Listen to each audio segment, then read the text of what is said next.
하나님 말씀 봉독하겠습니다. 하나님 말씀 느헤미야서 6장 1절에서 14절까지 말씀 우리 한 절씩 봉독하겠는데 9절까지만 봉독하겠습니다. 6장 1절에서 9절까지만 봉독하도록 하겠습니다. 1절 말씀 제가 먼저 봉독합니다. 산발랏과 도비아와 아라비아 사람 게셈과 그 나머지 우리의 원수들이 내가 성벽을 건축하여 허물어진 틈을 남기지 아니하였다 함을 들었는데 그때에는 내가 아직 성문에 문짝을 달지 못한 때였더라. 산발랏과 게셈이 내게 사람을 보내어 이르기를 오라 우리가 오노 평지 한 촌에서 서로 만나자 하니 실상은 나를 해하고자 함이었더라. 내가 곧 그들에게 사자들을 보내어 이르기를 내가 이제 큰 역사를 하니 내려가지 못하겠노라. 어찌하여 역사를 중지하고 너희에게로 내려가겠느냐 하매 그들이 4번이나 이같이 내게 사람을 보내되 나는 똑같이 대답하였더니 산발랏이 5번째는 그 종자의 손에 봉하지 않는 편지를 들려 내게 보냈는데 그 글에 이르기를 이방 중에도 소문이 있고 가스무도 말하기를 너와 유다 사람들이 모반하려 하여 성벽을 건축한다 하나니 내게 그 말과 같이 왕이 되려 하는도다. 또 내가 선지자들을 세워 예루살렘에서 너를 들어 선전하기를 유다의 왕이 있다 하게 하였으니 지금 이 말이 왕에게 들릴지라. 그런즉 너는 이제 오라 함께 의논하자 하였기로 내가 사람을 보내어 그에게 이르기를 내가 말한 바 이런 일은 없는 일이요 내 마음에서 지어낸 것이라 하였나니. 9절 말씀 다 같이 봉독하겠습니다. 이는 그들이 다 우리를 두렵게 하고자 하여 말하기를 그들의 손이 피곤하여 역사를 중지하고 이루지 못하리라 함이라. 이제 내 손을 힘있게 하옵소서 하였노라. 아멘. 우리 옆에 분 인사하실 때 잘 오셨습니다. 우리 은혜 많이 받읍시다. 옆에 분 한번 인사해 주시기 바랍니다. 우리 계속해서 느헤미야 말씀 우리 주일날 은혜 나누고 있는데요. 자, 느헤미야는 사실 뭐 하지 않아도 되는 일이지만 하나님께 사명을 받습니다. 그 뭐냐면 다 무너져 내린 예루살렘 성을 회복하는 그 일입니다. 그래서 그는 죽음을 무릅쓰고 이제 이 땅에 예루살렘 성에 와서요 가장 문제였던 예루살렘 성벽을 재건하는 공사를 시작하게 됩니다. 앞에 우리 살펴보았듯이 우여곡절 끝에 이제 공사가 진행이 되어서 이제 오늘 보면 1절 보시면 뭐라 하냐면 성벽 문만 달면 이제 공사가 마무리됩니다. 거의 이제 90% 이상 공사가 마무리될 때가 됐습니다. 자, 그러자 문제가 생기게 되는데요.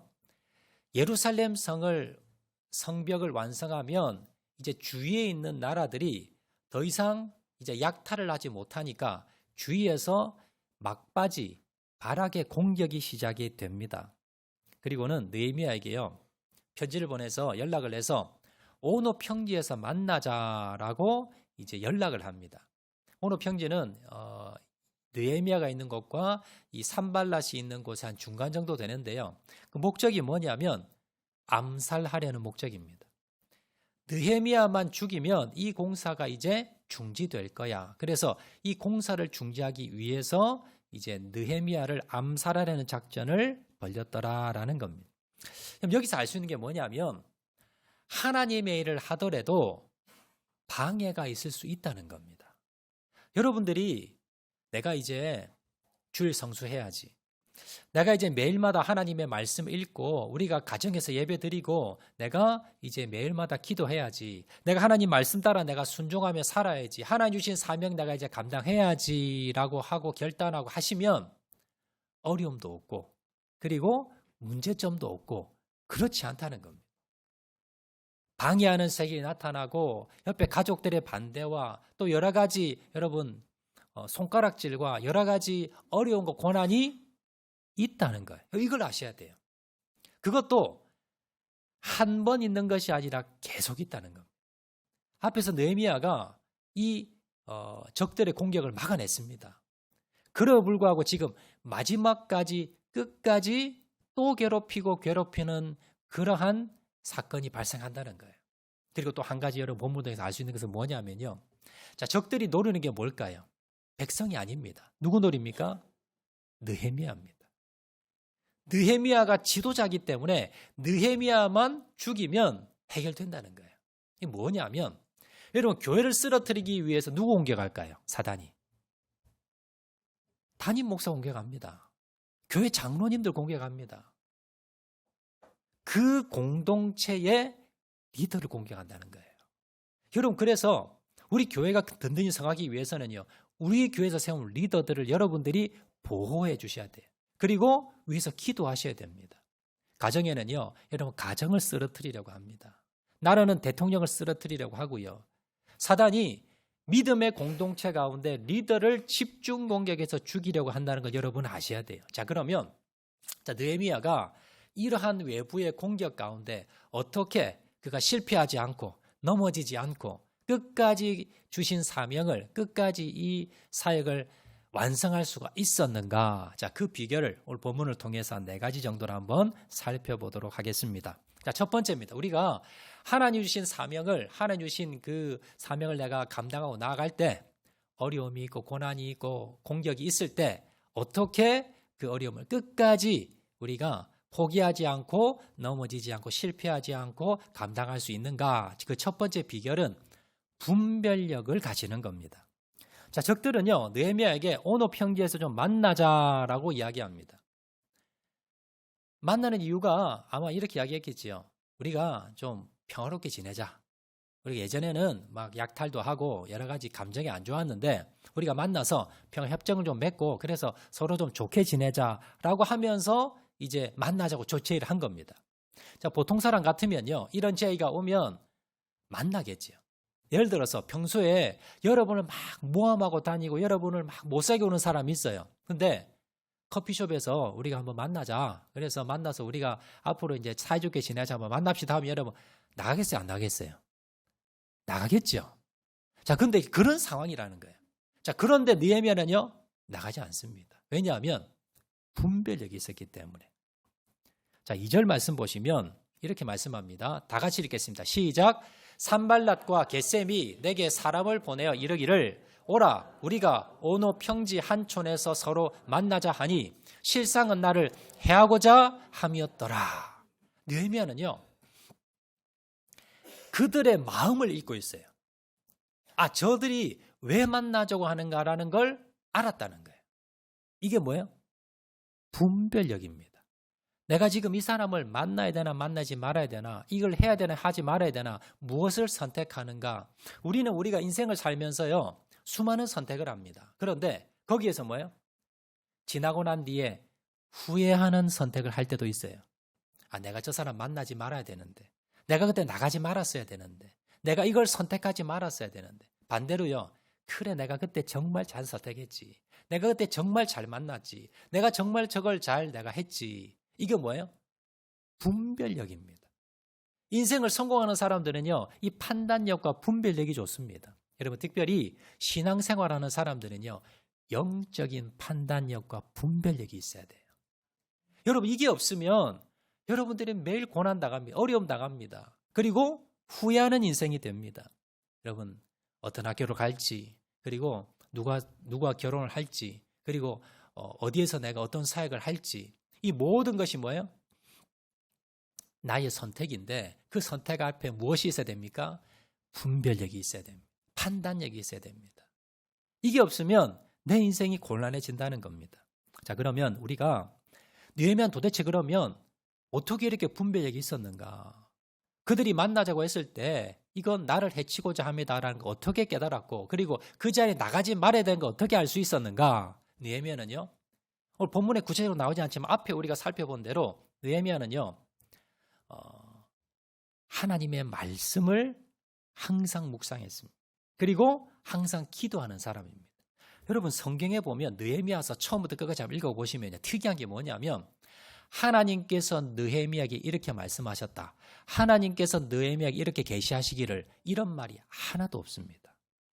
보통 구약에는요, 하나님의 성경이 완성되지 않았기 때문에 하나님께서 여러 종들에게 하나님이 말씀하시기를, 하나님이 이르시되, 하나님께서 이렇게 말씀하셨다는 게 많이 나와요. 자, 그런데 느헤미야는 특이하게도요, 구약 성경임에도 불구하고 느헤미야서에는 하나님께서 이렇게 말씀하셨다, 이렇게 하라, 이런 게 직접적으로 하나님 말씀하신 게 전혀 나오지 않습니다. 그런데 느헤미야는요, 느헤미야가 판단하고 분별하고 선택하고 하는데 실수한 게 안 나와요. 완벽하게 하나님의 뜻대로 선택했다는 겁니다. 어떻게 그러면 느헤미야는 이렇게 완벽한 판단력과 분별을 가질 수 있었는가? 그 비결은요, 느헤미야가 항상 하나님의 말씀을 묵상한 겁니다. 그리고 기도하면서 하나님 뜻이 무엇입니까? 그걸 기도했다는 거예요. 그리고 하나님의 그 말씀대로 뜻대로 분별해서 선택한 겁니다. 이것이 느헤미야가 넘어지지 않고 잘못 판단하지 않고 여러분 성공할 수 있었던 비결이었더라라는 겁니다. 여러분, 오늘날 여러분 우리 마음을 유혹하는 미혹하는 존재가 너무나 많습니다. 여러분 영적인 분별력을 가지고 계셔야 돼요. 마태복음 24장 4절 말씀 보시면요, 너희가 사람의 미혹을 받지 않도록 주의하라. 또 5절 말씀 보시면 많은 사람이 내 이름으로 와서 이르되 나는 그리스도라 하여 많은 사람을 미혹하리라. 성경에 많은 사람들을 말세가 되면 사람들을 미혹하는, 속인다는 거예요. 여기서 여러분들이 영적 판단력과 분별력이 있어야 됩니다. 여러분들이 어떤 건 판단할 때요, 세상 사람들은 어디 가서 물어보냐면 점쟁이한테 물어봅니다. 그래서 무당하게 물어봐가지고 그렇게 하는 사람이 있지요. 교회에서도요, 어떤 걸 판단할 때 어느 기도원 가면 예언기도 잘한다더라, 어디 기도받으면 좋다더라. 여러분 이렇게 해서 판단하는 분들 계십니다. 나중에요 낭패당하는 분들 많이 계세요. 여러분 우리가 영적 판별력, 분별력을 잊기 위해서 어디 가서 기도받는 게 아니라요, 하나님께서 여러분 완성된 계시의 말씀을 주셨어요. 우리가 얼마든지 판단하고 분별하고 우리가 지혜롭게 결정할 수 있는 모든 걸 다 주셨습니다. 이 말씀을 여러분들이 공부하셔야 돼요. 그리고 묵상하셔야 돼요. 그리고 말씀을 통해서 분별하셔야 돼요. 분별력이 있으셔야 돼요. 그리고 하나님께 기도하면서 하나님 말씀을 주세요. 어떻게 해야 될지. 그럼 하나님께서요 말씀 주십니다. 그 말씀을 가지고 판단하는 거예요. 그렇게 판단하면요 여러분 정말 틀리지 않습니다. 후회하지 않습니다. 예전에 한번 웃은 일이 있었습니다. 한 10여 년 전에 모 검찰총장이 인사청문회를 했어요. 검찰총장 내정자가 문제가 있었는데 뭐냐면 21년 동안 아내와 주민등록상으로 이혼을 하고 있는 거예요. 실제로 부인과 같이 살고 있었는데 주민등록상으로만 이혼을 하고 21년 동안. 그래서 이제 국회에 물었습니다. 아니 이거 불법 투기, 부동산 투기하려고 일부러 부인과 이거 지금 그 이혼해놓고 있은 거 아닙니까? 라고 물어봤어요. 왜 지금 이 주민등록상으로 실제로 이혼도 하지 않고 같이 살면서 왜 이거 이혼했습니까? 서류상으로 물어봤어요. 그러니까 그 검찰총장 내정자가 뭐라 그랬냐면 점을 보러 무당한테 갔는데 그 무당이 하는 말이 뭐냐면 이 부부는 같이 살면 망한다는 거예요. 이혼을 해야 성공한다는 거예요. 그래서 실제로 이혼은 하지 않고 서류상으로 법상으로 이혼을 해놓고 21년 동안 살았다는 거예요. 그걸 대답이라 하는 겁니다. 여러분 들으니까 어떠세요? 황당하지요? 아니 한 나라의 검찰을 책임질 검찰총장, 가장 판단력과 분별력이 좋아야 되는 사람인데 이 사람이 뭐예요? 무당한테 가서 그 물어봐가지고 부인하고 이혼해야 된다고 그러면서 서류상으로 이혼하고 살았다는 거예요. 기가 막히죠. 온 국민의 웃음거리가 됐습니다. 아니 이런 사람이 무슨 한 나라의 검찰을 책임지겠습니까? 여러분 이렇게 판단력과 분별력은 하나님께서 우리에게 주시는데 그 받는 방법이 뭐예요? 말씀입니다. 이 하나님의 약속의 말씀을 가지고 얼마든지 여러분들이 판단하고 분별할 수 있도록 하나님이 주신 선물이에요. 그래서 여러분들이 느헤미야처럼요 하나님의 판단력과 분별력을 받기 위해서 하나님의 말씀을 날마다 묵상, 큐티하셔야 돼요. 하나님의 말씀을 공부하셔야 되고 그리고 매일 기도하셔야 돼요. 그러면서 하나님께 하나님 말씀을 주세요. 내가 판단하고 분별할 수 있는 말씀을 주세요. 그러면서 기도하시면서 하나님의 약속의 말씀을 붙드시는 저와 여러분 되시기를 주의 이름으로 축원을 드립니다. 두 번째입니다. 느헤미야가 끝까지 하나님 주신 사명을 완수할 수 있었던 그 비결 두 번째는요. 사명에 집중했습니다.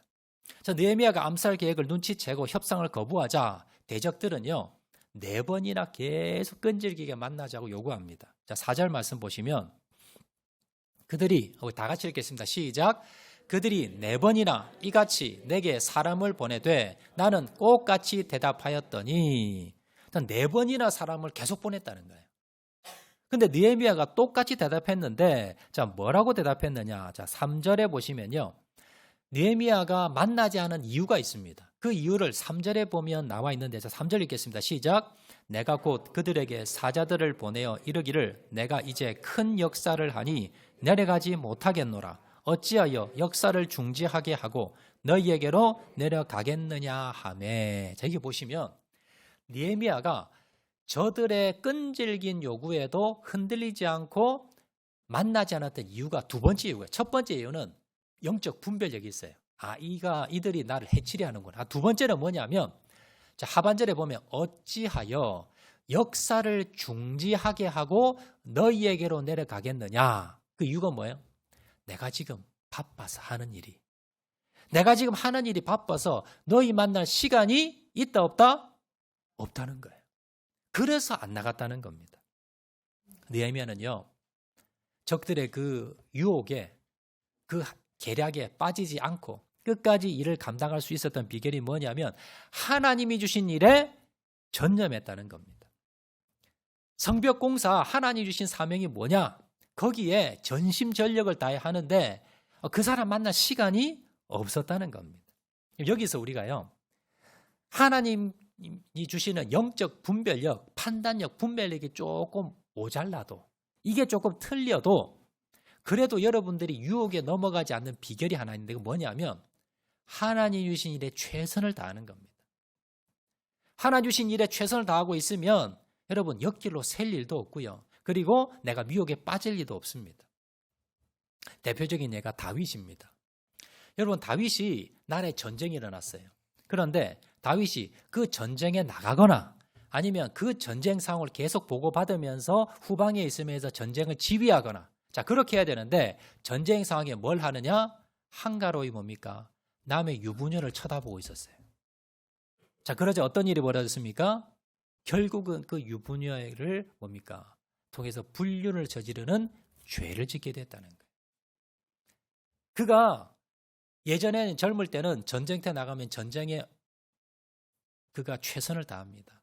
그런데 한가하게 나라는 전쟁이 일어났는데 그는 한가하게 딴 눈 팔다가 결국 뭡니까? 넘어져 버린 겁니다. 여러분 오히려 여러분 너무 바쁘다고요. 여러분 주님 주신 일에 여러분 바쁘게 일하시는 것이 그것이 뭡니까? 그것이 복입니다. 거기에 집중하셔야 돼요. 우리가 힘들고 어렵지만 여러분 연말이 되면 목사님 이제 나 그만둘게요. 목사님 나 이제 지금 내려놓을게요. 너무 힘들어요. 이런 분들 많이 계세요. 근데 여러분의 신앙과 믿음을 지켜주는 것이 그 주신 사명이에요. 여러분이 받고 있는 그 사명이 가지고 있는 사명이 때로는 가정에서 교회에서 사회에서 때로는 좀 힘들고 또 어렵고 여러분 그런 일이 있을 수 있지만 그러나 그것을 통해서 여러분들이 뭘 하셔야 돼요? 끝까지 감당하셔야 됩니다. 힘들고 부담되지만 끝까지 그 사명 감당하고 나아갈 때에 여러분 넘어지지 않고 후회하지 않는다는 사실 여러분 기억하시기를 바랍니다. 마태복음 6장 33절에 이렇게 말씀합니다. 다 같이 읽겠습니다. 시작. 그런즉 너희는 먼저 그의 나라와 의를 구하라. 우선순위를 두라는 거예요. 여러분들이 우선순위를 바로 두고 그 일을 헌신할 때에 여러분들이 넘어지지 않는다는 사실 여러분 기억하시기를 바랍니다. 자 그리고 세 번째입니다. 세 번째 여러분들이 주신 사명을 감당하고 넘어지지 않고 여러분들이 후회하지 않고 승리하기 위해서는요. 세 번째 비결은 뭐냐면 헛소문에 흔들리지 말아야 됩니다. 자, 적들은요. 지금 4번이나 만나자라고 계속 느헤미야를 유혹을 하는데 느헤미야가 넘어지지 않자 나중에 마지막 방법을 씁니다. 자, 5절 말씀 보시면 우리 다 같이 읽겠습니다. 시작.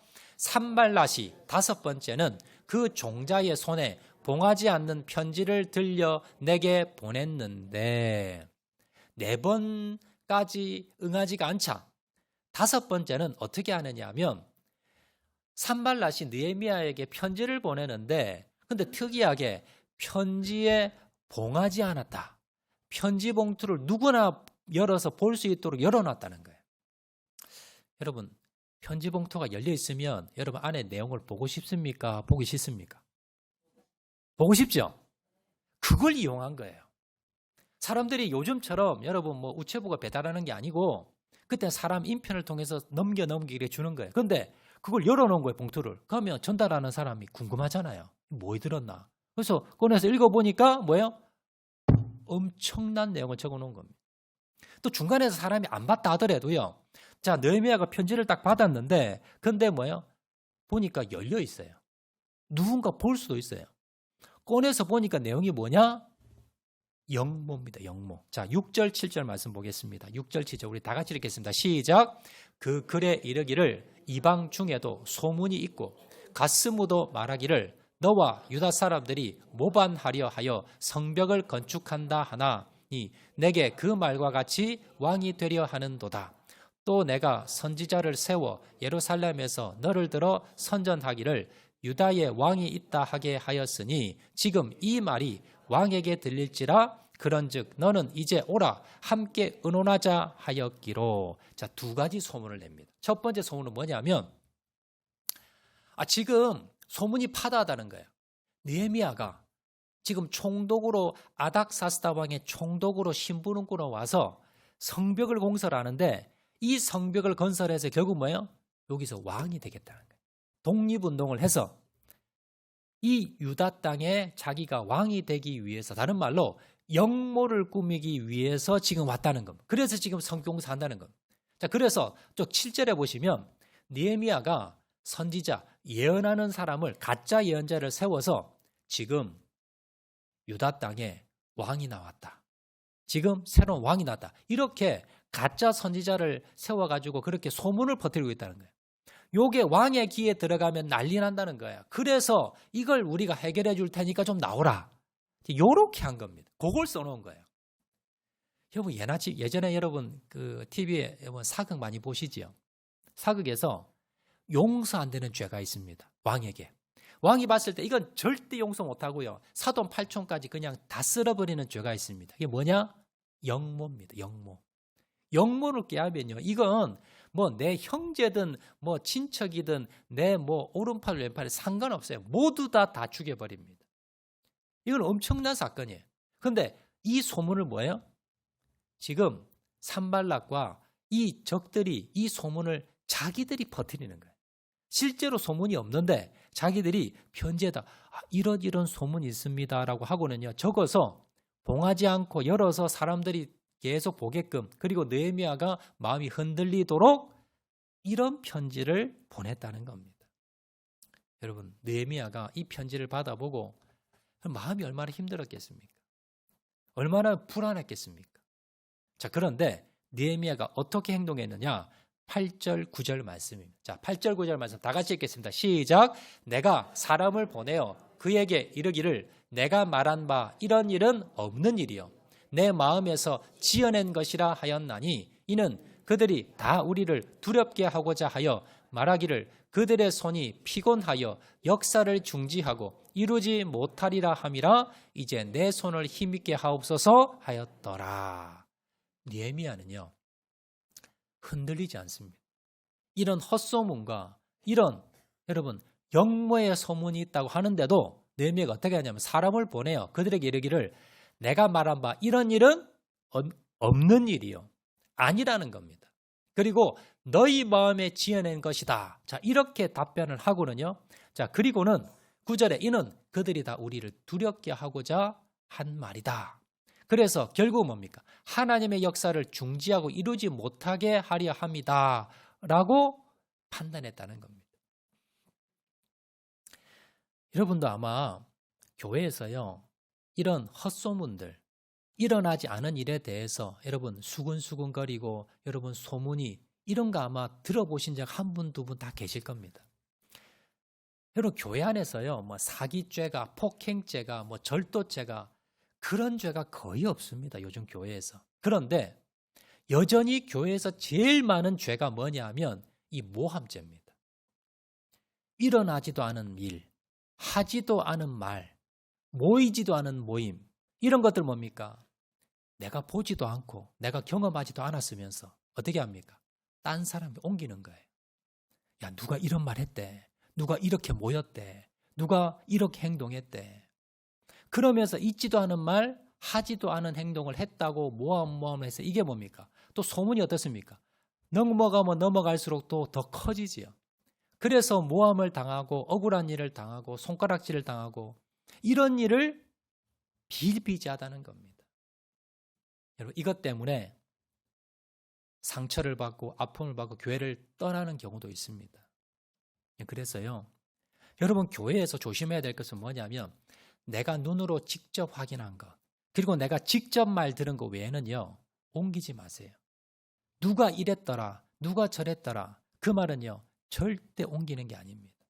그리고 설사 그것이 진짜라 하더라도 이것이 은혜가 안 되고 덕이 안 되면요, 그 말하는 거 아닙니다. 그거는 여러분 이야기하는 게 아니에요. 왜냐하면요, 여러분 오늘 본문에 나오듯이 사단이 교회를 깨트리고 공동체를 깨트리고 믿음을 깎아내리기 위해서 하는 방법이 뭐예요? 이거 똑같은 방법입니다. 말을 통해서 모함을 하는 거예요. 있지도 않은 말에 대해서 소문을 내는 겁니다.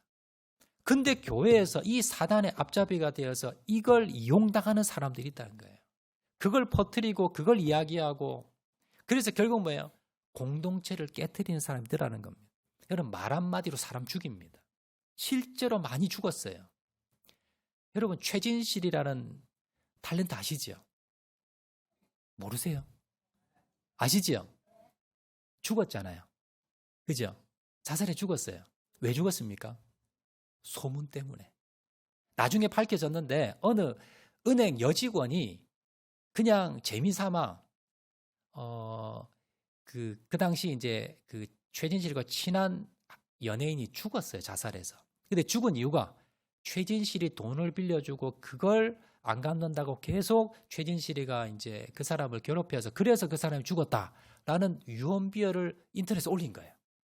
근데 이게 삽시간에 전국에 다 퍼진 겁니다.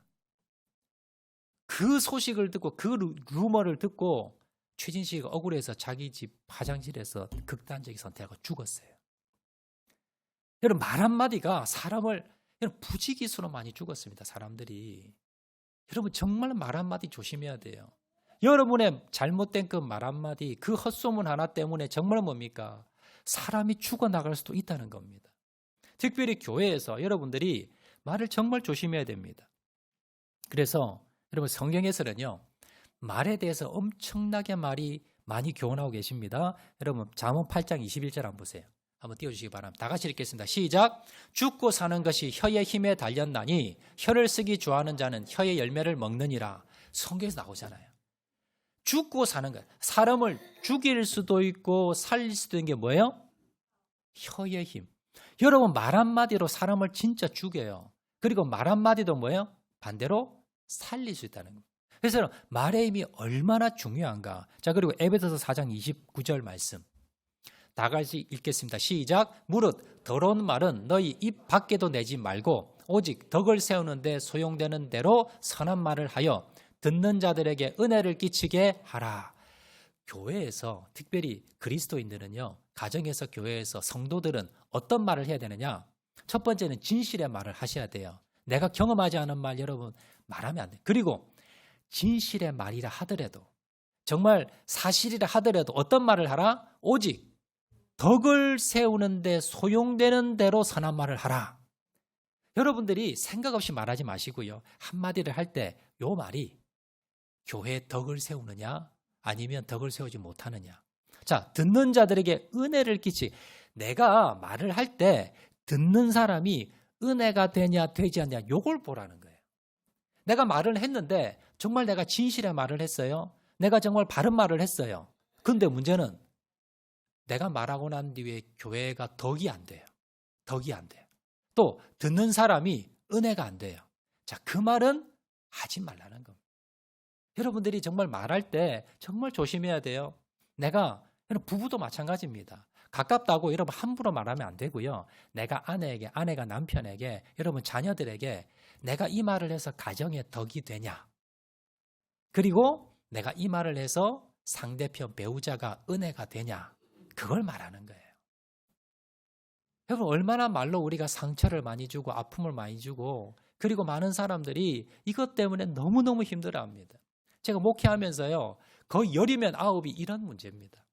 말 한마디 때문에, 그것 때문에 마음 아파하고 힘들어하고 교회를 떠나는 경우도 너무너무 많습니다. 그래서 교회 안에서는요, 여러분 말하실 때 첫 번째 뭐요? 덕이 되냐 안 되냐. 내가 이 말을 해서 정말 이게 교회 안에, 우리 공동체 안에, 가정 안에 덕이 되냐 안 되냐라는 걸 여러분 생각하고 말을 하세요. 두 번째는요, 은혜가 되냐 안 되냐. 내가 말을 해서 상대편이 은혜가 되냐 안 되냐를 따지라는 것. 자, 그리고 4절 말씀, 에베소서 5장 4절 말씀 보시면요. 자, 다 같이 읽겠습니다. 시작. 누추함과 어리석은 말이나 희롱의 말이 마땅치 아니하니 오히려 감사하는 말을 하라. 자, 세 번째는 뭐냐? 첫 번째는 말에 위력이 있다는 거예요. 두 번째는 덕이 있는 말, 은혜 있는 말을 하라는 거예요. 그리고 세 번째 말의 원리는 뭐냐면요, 감사하는 말을 하라는 거예요. 감사하는 말. 여러분, 이게 성경에서 말하는 말의 원리입니다. 그래서 여러분 항상 교회에서, 가정에서 말을 할 때 이게 덕이 되냐 안 되냐. 두 번째는요, 이 말을 통해서 은혜가 되냐 안 되냐. 그리고 세 번째는요, 여러분 감사하지 않으면 원망불평의 말, 이게 은혜되지 않고 문제되는 말요, 아무리 사실이고 아무리 그게 옳다 하더라도 말하지 않는 거예요. 그리고 하나님 앞에 감사하며 영광 돌리는 겁니다. 이걸 통해서 뭡니까? 여러분의 말을 통해 사람을 살리는, 결국은 뭐예요? 내 말을 통해서 결론적으로 내가 바른 말을 했고 옳은 말을 했는데 사람이 죽었다, 그 영혼이 상처받았고 병들었다, 그건 하나님께 책망받습니다. 잘못된 말이에요. 아무리 옳은 말이라 하더라도. 우리는 어떻게 해요? 옳은 말이라 그러면 물불 안 가립니다. 너 옳은 말, 바른 말 했는데, 여러분 아니에요. 성경에는 옳은 말, 바른 말 하라고 말씀하지 않습니다. 덕이 되는 말을 하라, 은혜 되는 말을 하라 라고 말씀하고 있다는 거 꼭 명심하시고, 나의 말이 혹시나 다른 사람에게 덕이 안 되고 은혜가 안 됐다면 여러분 가서 사과하셔야 돼요.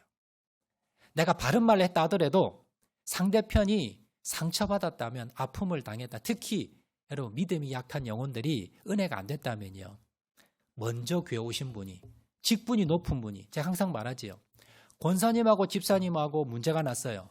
누가 사과하셔야 돼요? 권사님이 사과하셔야 돼요. 집사님이 잘못했다도 권사님 사과하셔야 돼요. 왜요? 교회에서는 믿음 좋은 사람이 먼저 사과하는 겁니다. 먼저 교회 오신 분이 사과하시는 거예요. 그래서 항상 여러분, 내가 덕이 되는 말, 믿음의 말, 그리고 은혜 끼치는 말, 이걸 통해서 나아가면요, 그러면 사단이요, 교회 안에 틈타지 못합니다. 그리고 그런 분들이 뭐예요? 존경받고 하나님 앞에 쓰임받고 넘어지지 않고 하나님 앞에 쓰임받을 수 있다는 것 기억하시고, 우리의 말을 통해서 여러분 주님의 나라를 세워나가는 저와 여러분 되시기를 주의 이름으로 축원을 드립니다. 자, 그리고 네 번째입니다. 네 번째, 느헤미야가 마지막으로 뭘 했느냐? 하나님께 힘을 달라고 기도했습니다. 자, 9절 말씀 하반절 다 같이 읽겠습니다. 시작.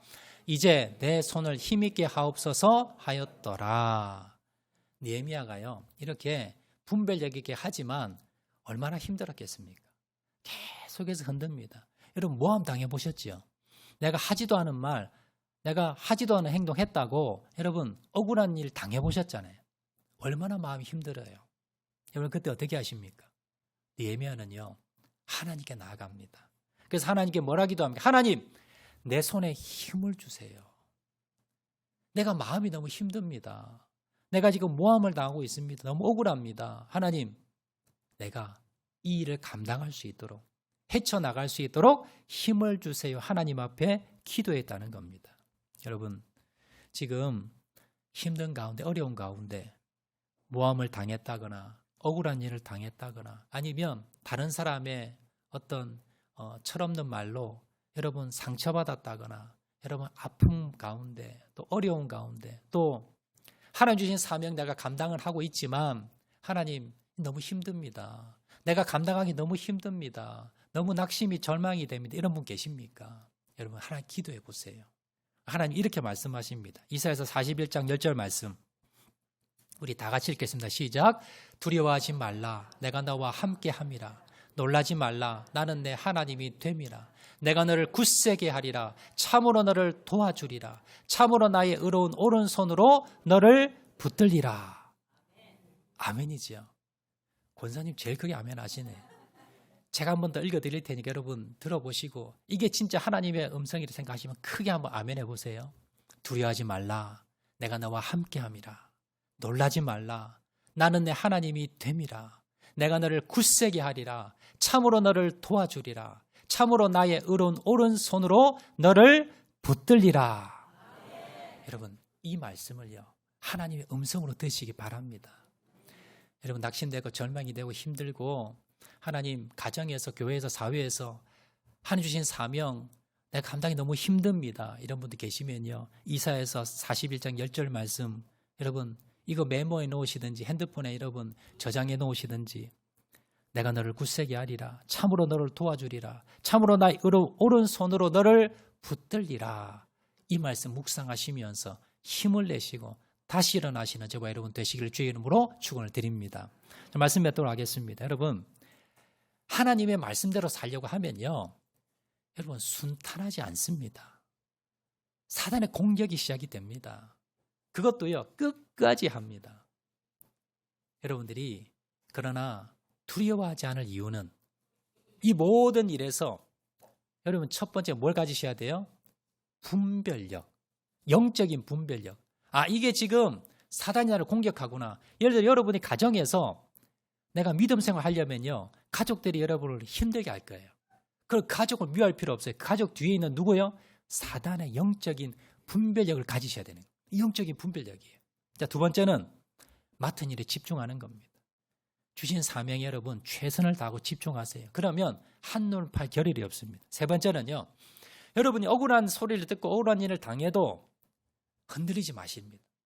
그리고 내가 확인되지 않은 말 그리고 덕이 되지 않고 은혜되지 않는 말은요. 입 밖에도 내지 마세요. 그리고 감사한 말 하세요. 그러면 여러분 말로 입으로 여러분 시험 될 일 전혀 없습니다. 자, 그리고 마지막에 억울하고 힘들잖아요. 내려놓고 싶잖아요. 하나님께 힘을 달라고 기도합니다. 그러면 하나님께서 내가 너를 붙들리라.